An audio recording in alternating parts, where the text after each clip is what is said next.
Hello प्यारे बच्चों, बेटा कक्षा 5वीं में सप्ताह 15 के अंतर्गत पर्यावरण अध्ययन यानी ईवीएस के अंतर्गत आज हम पढ़ेंगे मच्छरों की दावत। ये मच्छरों की दावत का दूसरा भाग है। मतलब एक वीडियो हमने पहले ही पढ़ ली थी जिसमें हमने जाना था मलेरिया के बारे में कि मलेरिया कैसे होता है, मच्छरों से बचाव के लिए हम क्या कर सकते हैं।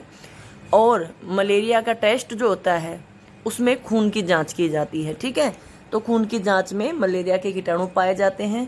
और जो मच्छर है उसके काटने से कौन कौन सी बीमारियां होती है, मलेरिया, डेंगू, चिकनगुनिया आदि। ठीक है, तो आज हम उसी से आगे पढ़ेंगे। अगर मच्छर काट लेता है तो मलेरिया हो जाता है या डेंगू हो जाता है। सभी में बेटा शरीर में खून की कमी हो जाती है। और अगर शरीर में खून की कमी हो जाए तो कौन सी बीमारी होती है, तो होती है एनीमिया। कई लोग इसको एनीमिया ऐसे लिखते हैं और कई लोग इसको अनीमिया ऐसे लिखते हैं। गलत कोई भी नहीं है, दोनों ठीक है। आप ये मानो कि ये अनीमिया ठीक है, नहीं, दोनों ही ठीक है, लिखने का तरीका अलग है। अनीमिया समस्या है जिसमें खून की कमी हो जाती है। और आप समझ सकते हैं अगर शरीर में खून की कमी हो जाए तो क्या होगा, हमें चक्कर आने लग जाएंगे, शरीर सुस्त रहेगा, कुछ भी काम करने को मन नहीं रहेगा, आलस हो जाएगा। ठीक है, तो चलिए वर्कशीट को हल करते हैं। ठीक है बेटा, आपका पहला प्रश्न है निम्नलिखित शब्दों को संबंधित चित्रों से मिलान करना है। ये मच्छर का जीवन चक्र है कि मच्छर अंडे से कैसे निकलता है, कैसे बड़ा होता है।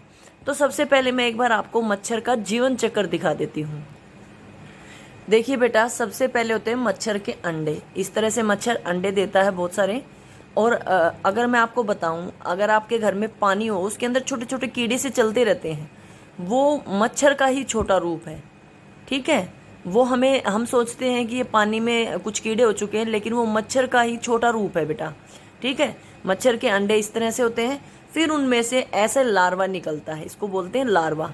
और जो पानी में मैं कह रही हूँ वो लार्वा होता है जो इस तरह से दिखाई देता है। आप सोचते हो कि ये कीड़ा पानी में क्या हो गया, पानी को बदल देते हैं। बिल्कुल साफ पानी में भी मच्छर के अंडे हो सकते हैं, मच्छर का लार्वा बन सकता है। ठीक है, और लार्वा थोड़ा सा बड़ा हो जाए तो इस तरह से प्यूपा होता है।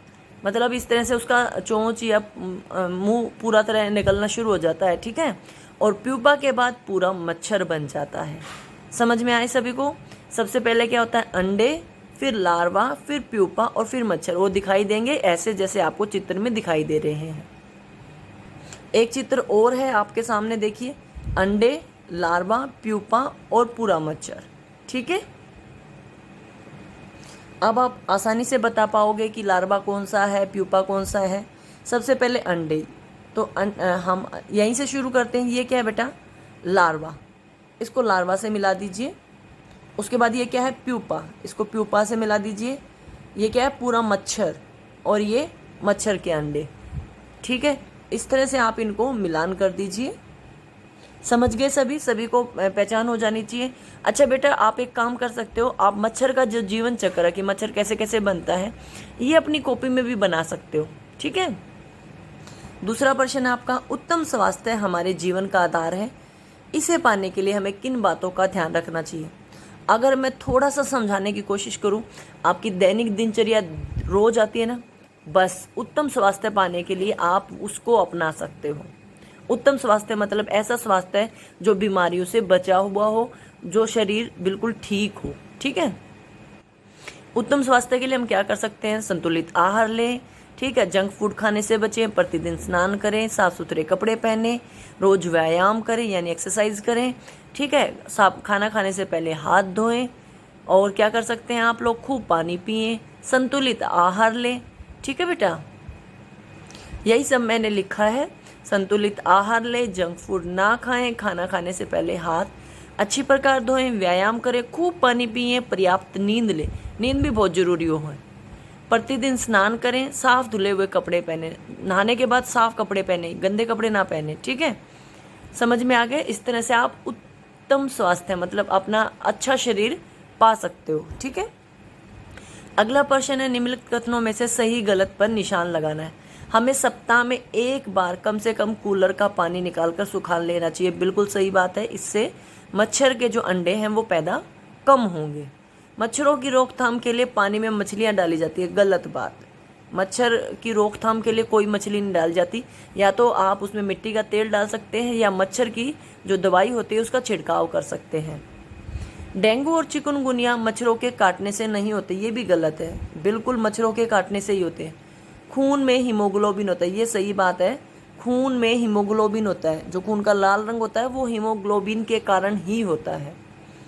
आगे है ये आरती की हीमोग्लोबिन की जांच है, मतलब उसके शरीर में खून की जांच की गई कि उसके शरीर में कितना खून है। ठीक है, तो ये आरती लिखा हुआ है, 12 साल की है वो, फीमेल यानी लड़की है वो, और उसको एनीमिया पाया गया। एनीमिया क्यों पाया गया? क्योंकि उसके जो खून था उसके शरीर में वो 8 GM/DL, जिसको ग्राम बोल देते हैं हम बेटा, हम साधारण भाषा में जैसे मैं और आप बात कर रहे हैं इस साधारण भाषा में 8 ग्राम बोल देते हैं। ठीक है, लेकिन जो ये ग्राम वो वाला ग्राम नहीं है जो हम किलोग्राम वाला, ठीक है, समझ रहे हो। और एक साधारण मनुष्य में मतलब ठीक आदमी में कितना होना चाहिए? 12 से 16 GM होना चाहिए, और इसका 8 है तो कम है ना, और इसी के कारण इसको क्या हो गया? एनीमिया। ठीक है, यही मैंने लिख दिया है। आरती के खून में, पहला प्रश्न है आपका, आरती के खून में हीमोग्लोबिन कितना है? 8 GM है, 8 GM/DL है। ठीक है, बाय यानी बटे में। ठीक है, ये सामने लिखा हुआ था, वहीं से देख के हमने लिख दिया। आरती के खून में हीमोग्लोबिन की मात्रा 8 GM/DL है। ठीक है, अगला है एक स्वस्थ व्यक्ति के खून में कितनी होनी चाहिए? मैंने वहाँ आपको पढ़ के बताया था 12 से 16 GM/DL, GM/DL होनी चाहिए।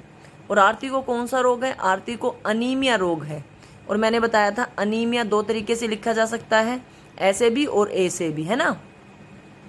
दोनों प्रश्न मैंने पूरे कर दिए हैं। एक स्वस्थ व्यक्ति के शरीर में हीमोग्लोबिन की मात्रा 12 से 16 GM/DL होनी चाहिए, और आरती में खून की कमी यानी अनीमिया रोग से ग्रसित है, और आप एनीमिया को ऐसे भी लिख सकते हो। अच्छा बेटा, अगर अनीमिया रोग हो जाए तो क्या करेंगे? तो हमें ऐसी चीज़ें खानी चाहिए जो हमारे शरीर में खून की पूर्ति करे।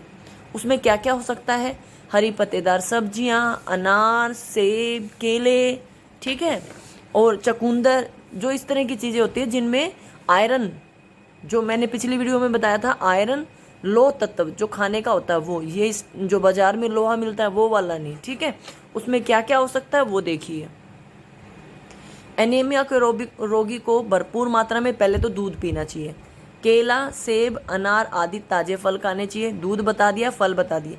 सब्जियों में हरी पत्तेदार सब्जियां, चकुंदर, शकरकंद, अनाज को खाने में शामिल करना चाहिए। ठीक है, समझ गए सभी?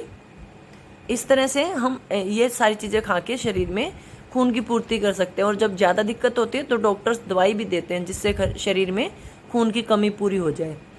अगला है, अपने घर या घर के आसपास मच्छर पैदा होने से रोकने के लिए आप क्या क्या करेंगे? पिछली वीडियो में भी यही बात हुई थी। अगर मच्छरों की रोकथाम करनी है, सबसे पहले साफ़ पानी जमा ना होने दे। अगर ऐसा हो पानी निकाल ना पाए, रुका हुआ हो, तो उसमें क्या डाल सकते हैं? मिट्टी का तेल डाल सकते हैं। मच्छरों के रोकने के लिए उन पे मच्छर मारने की जो दवाई आती है उसका छिड़काव कर सकते हैं। कोई गड्ढा वगैरह हो तो उसको भर सकते हैं। ठीक है, घर के आसपास साफ पानी जमा ना होने दे, रुके हुए पानी में मिट्टी का तेल डालें। कूलर को सप्ताह में 1 बार साफ करें, क्योंकि सबसे ज़्यादा मच्छर हमारे घरों में कूलर से ही पैदा होते हैं। ठीक है, आस पास मच्छर मारने की दवाई का छिड़काव करें। समझ गए सभी? अगला है बेटा, हमारे आसपास घरों में मच्छरों को नहीं पनपने देने के लिए आपको लोगों को जागरूक करना है।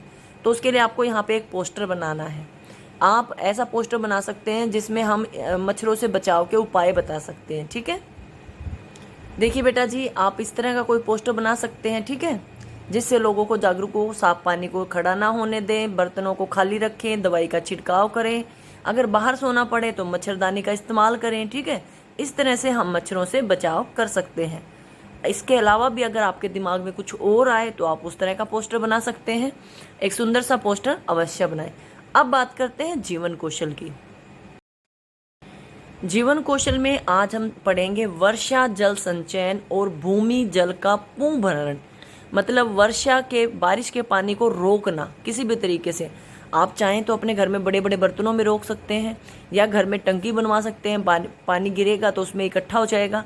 और भूजल का पुनर्भरण, मतलब जो ज़मीन के नीचे पानी है, जो कुओं में, हैंडपंप में, ट्यूबवेल में हम पानी निकालते हैं ना, वो ज़मीन के नीचे से आता है। तो वो पानी कैसे भर सकता है? आजकल इसके लिए सबसे अच्छा जो कंसेप्ट चला हुआ है वो बेटा रेन वाटर हार्वेस्टिंग, मतलब जो पानी है उसको गड्ढा खोद के ज़मीन के नीचे पहुंचाया जाता है। ठीक है, बोरवेल वगैरह जो होते हैं या ट्यूबवेल वगैरह, आजकल सभी घरों में बरसाती पानी को रोकने के लिए इस तरह का काम किया जा रहा है, सभी विद्यालयों में किया जा रहा है। ठीक है,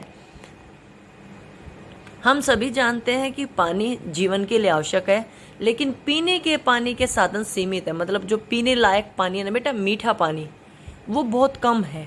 ठीक है, इसकी मांग अधिक है क्योंकि जनसंख्या अधिक है, लोग ज़्यादा है, तो पानी की ज़रूरत ज़्यादा है। इसीलिए हम सभी को जल संरक्षण की आवश्यकता पर काम करने की ज़रूरत है। मतलब हम सभी को पानी को इस तरह से इस्तेमाल करना है कि जो पीने का पानी है वो संरक्षित हो, वो बचे, वो सभी के लिए काम में आए। इस संबंध में वर्षा जल संचयन और भू जल स्तर का पुनः भरण बहुत आवश्यक है। मतलब अगर हम बारिश के पानी को रोक लेंगे, क्योंकि बारिश का पानी मीठा होता है, तो जो ज़मीन का स्तर है वो भी ऊंचा होगा। इसके लिए एक चित्र दिखा रखा आपको। बारिश आई, इस घर की छतों पे हमने वो पानी इकट्ठा करने के लिए लगा रखा है। ये पाइप के द्वारा इस टंकी में पानी जाता है। तो इस टंकी में जो पानी जाएगा, नीचे से इसको बेटा पक्का नहीं करते, जो ये टंकी बनी हुई है, तो उससे ज़मीन के नीचे धीरे धीरे पानी जाता रहता है। ठीक है, आपने देखा हो अगर बारिश बहुत तेज आ जाए तो एक दिन तो रोड पे पानी ही पानी होता है, लेकिन अगले दिन वो सारा पानी कहाँ चला जाता है? जहाँ जहाँ कच्चा होता है वो ज़मीन के नीचे चला जाता है। समझ में आई बात? वो इसीलिए जाता है। ठीक है, तो इस तरह से हम पानी को इकट्ठा कर सकते हैं और इस पानी को ज़रूरत पड़ने पर इस्तेमाल भी कर सकते हैं। वर्षा जल संचयन वर्षा जल को संग्रहित करने की प्रक्रिया है। भूजल का पुनः भरण संकट की अवधि के दौरान पानी की आवश्यकता पूरा करने का एक आसान तरीका है। देखिए, जो ये पानी मैंने बताया इकट्ठा हो गया है, इसको आप कभी भी इस्तेमाल कर सकते हो। मान लीजिए आपके घर में आज पानी नहीं आया, तो यहाँ से हम पानी ले सकते हैं। ठीक है, यहाँ पे देखिए इन्होंने दिखा भी रखा है, यहाँ पे इस तरह से नल लगाकर हम इस पानी का इस्तेमाल कर सकते हैं। तो आप सभी को वर्षा जल का संचयन मतलब बारिश के पानी को आप कैसे रोकेंगे, और भूजल का पुनः भरण मतलब जो ज़मीन के नीचे है उस पानी को दोबारा किस तरह से भरा जाता है, अब तो आपको जानकारी मिल गई ना। ठीक है, इसी से संबंधित है पर्शन गतिविधि। ऐसे 2 तरीके बताने हैं जिसमें आप बारिश का पानी इकट्ठा करके उपयोग कर सकते हैं। एक तो बेटा हम अपने घरों की छतों पर बड़े बड़े बर्तन रख सकते हैं, घर की छत पर इकट्ठा करके, या हम ज़मीन के नीचे टंकी बनाकर, जो ये टंकी हमने दिखाई थी ये ज़मीन के ऊपर बनी हुई है लेकिन ज़मीन के नीचे भी बन जाती है, उसको ढक देते हैं और जो पानी एक पाइप लग जाती है जैसे इसमें लगी हुई थी चित्र में। ठीक है, वर्षा भूल जल संचयन भूल जल स्तर को बढ़ाने में कैसे मदद करता है? ज़मीन के जो जल का स्तर है, जो ज़मीन के नीचे पानी है, उसके स्तर को बढ़ाने में बहुत मदद करता है। क्योंकि अभी मैंने आपको बताया जो पानी है वो जो टंकी बनाई जाती है वो नीचे से कच्ची रखी जाती है, उस पर पक्का नहीं किया जाता, तो जो पानी है वो धीरे धीरे ज़मीन के नीचे जाता रहता है। और पानी का जो जल स्तर है, जो ज़मीन के नीचे पानी का जल स्तर है वो बना रहता है या ऊपर आ जाता है। या बोरवेल बना लेते हैं, बोरवेल यानी ट्यूबवेल के लिए जो गड्ढे खोदे जाते हैं उस तरह से, उनमें पानी धीरे धीरे नीचे जाता रहता है इकट्ठा होके। अगला आपके सामने जल ही जीवन विषय पर एक पोस्टर बनाना है। पानी हमारी ज़रूरत है, इस विषय पर आपको एक पोस्टर बनाना है। देखिए 3 प्रश्न मैंने कर दिए हैं।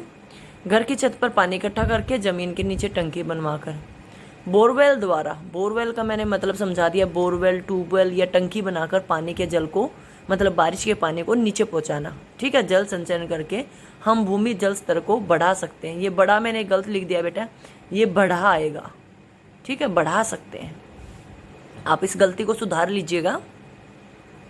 देखिए मेरे से भी गलतियां हो सकती हैं। ठीक है, तो आप इस गलती को सुधार लीजिएगा, बढ़ा लिखिएगा।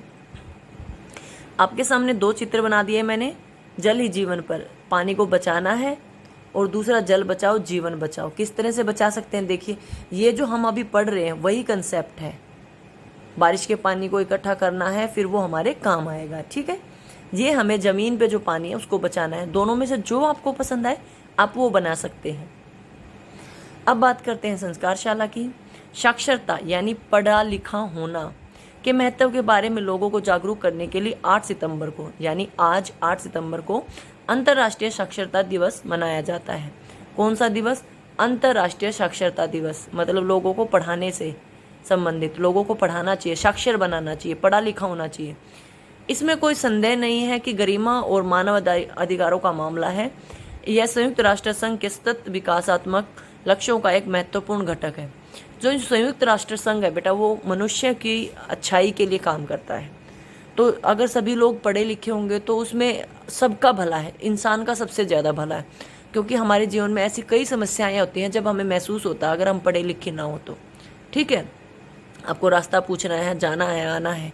ठीक है, तो इसीलिए ये जो हमारा साक्षरता दिवस है इसका बहुत अधिक महत्व है। और मैं चाहूँगी कि आप अपने माता पिता को साक्षर बनाएं। अगर आपके माता पिता को अपना नाम नहीं लिखना आता है तो आप कोशिश करें कि आप उनको कम से कम अपना नाम लिखना सिखाएं। ठीक है, आज का सुविचार है, जिस व्यक्ति ने कभी गलती नहीं उसने कभी कुछ नया करने की कोशिश नहीं की। ये बोला एल्बर्ट आइंस्टाइन ने। मतलब कि जो कोई काम करेगा गलतियां हो जाती हैं तो अपनी गलतियों से सीखें। वेजिटेबल सैंडविच बनाकर खाना है, ये मैं एक बार पहले भी बता चुकी हूँ। ये सेम एज इट इज़ हमारा पहले भी आ चुका है।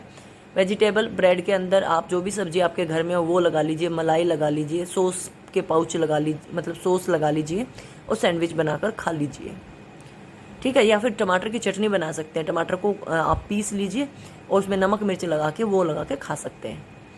मसालों की खुशबू से उनको पहचान करनी है। रसोई घर में जितने मसाले हों, जीरा, धनिया, अजवाइन, राई, सौंफ, सबको सूंघ सूंघ के पहचानना है। ठीक है, हम में से कौन ऊंचा कूदे? सभी बच्चे मिलकर कूदेंगे, जो सबसे ऊंचा कूदेगा वो जीत जाएगा। आपकी दैनिक दिनचर्या वही है, कोई चर्चा नहीं कर रही हूँ। लास्ट पॉइंट, अपना गृह कार्य समय पे पूरा करो। जो आज वर्कशीट मिली है इसको जल्दी से पूरा करके अपने टीचर्स को भेज दो। ठीक है बेटा, समझ में आ गई सारी बातें? वीडियो अच्छी लगे तो वीडियो को लाइक कर देना, शेयर कर देना और कमेंट करके ज़रूर बताया करो कि आपको समझ आया नहीं आया। मैं आपके लिए ही वीडियोज़ बनाती हूँ। ठीक है, चैनल को सब्सक्राइब कर लेना जिन्होंने अभी तक सब्सक्राइब नहीं किया है। लाल रंग से नीचे सब्सक्राइब होगा, अगर कर रखा होगा तो काले रंग से आएगा, नहीं कर रखा होगा तो लाल रंग से आएगा। तो अगर लाल रंग का है तो सब्सक्राइब कर लो। वीडियो देखने के लिए आपका बहुत बहुत धन्यवाद।